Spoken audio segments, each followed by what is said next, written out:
Ya, Assalamualaikum warahmatullahi wabarakatuh.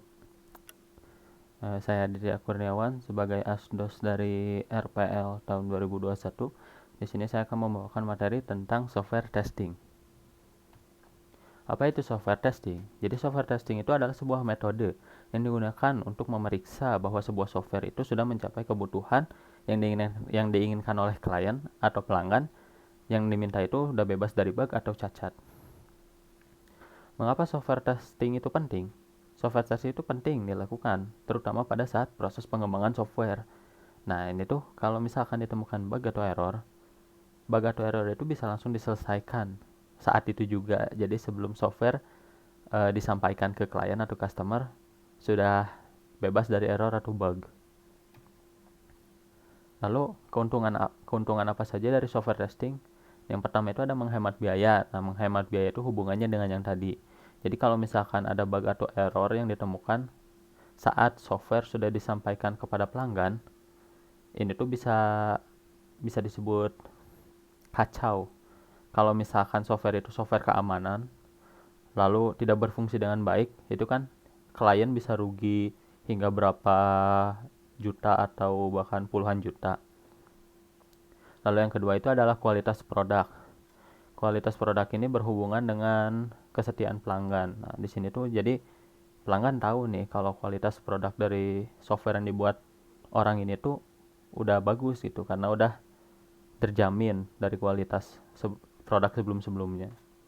Lalu yang ketiga itu ada keamanan. Nah, keamanan ini hubungannya tadi dengan apa? Biaya.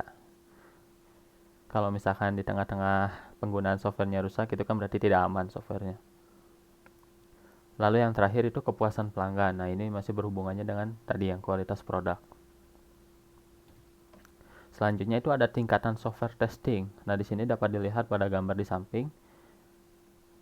Yang paling rendah itu adalah unit. Yang paling rendah itu adalah unit. Nah, unit testing ini berhubungannya dengan codingan. Jadi, di dalam codingan itu kan biasanya ada function, prosedur, atau method yang digunakan. Nah, ini tuh dites secara satu persatu pada unit testing itu. Lalu yang kedua itu ada integration testing. Nah, integration testing ini sudah mulai menyatukan function, prosedur, atau method yang sebelumnya.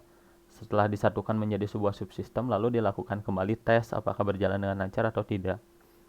Nah, lalu yang ketiga itu adalah sistem testing. Nah, sistem testing ini lebih ke kenyamanan pemakaian, seperti keamanannya, stabil atau tidak softwarenya, lalu uh, stress test untuk softwarenya, lalu bagaimana performa dari softwarenya dan reliability-nya bagaimana. Lalu yang terakhir adalah acceptance testing. Nah, ini tuh apakah sudah sesuai dengan kebutuhan dan keinginan dari pelanggan yang meminta software tersebut atau belum. Lalu ada konsep unit testing, karena di sini kita akan mempelajari bagian dari unit testingnya saja. Untuk testing-testing selanjutnya itu ada di mata kuliah lain di KBK RPL, kalau di ilmu komputer.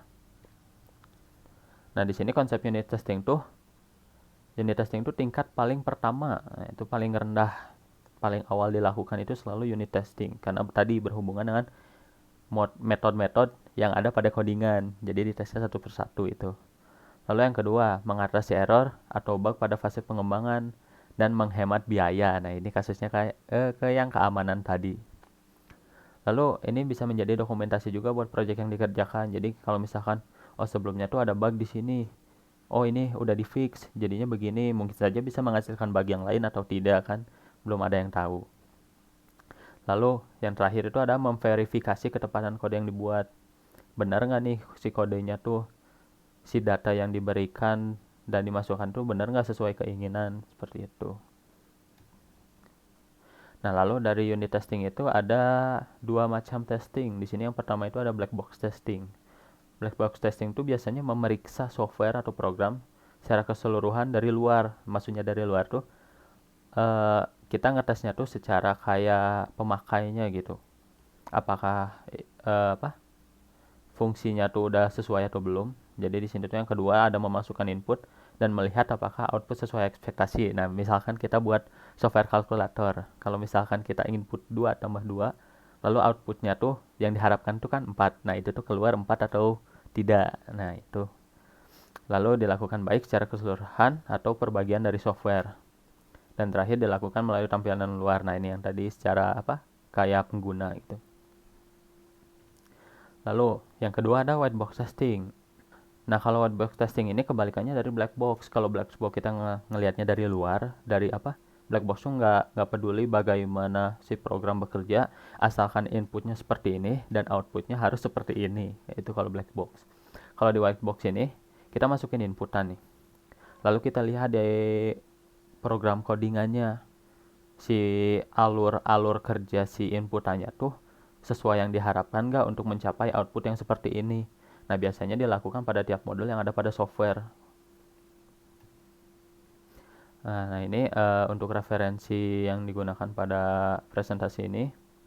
Sekian untuk presentasi yang pertama ini. Untuk selanjutnya nanti akan ada sharing tentang bagaimana penggunaan framework black box dan white box testing. Mohon maaf apabila ada kesalahan. Wassalamualaikum warahmatullahi wabarakatuh.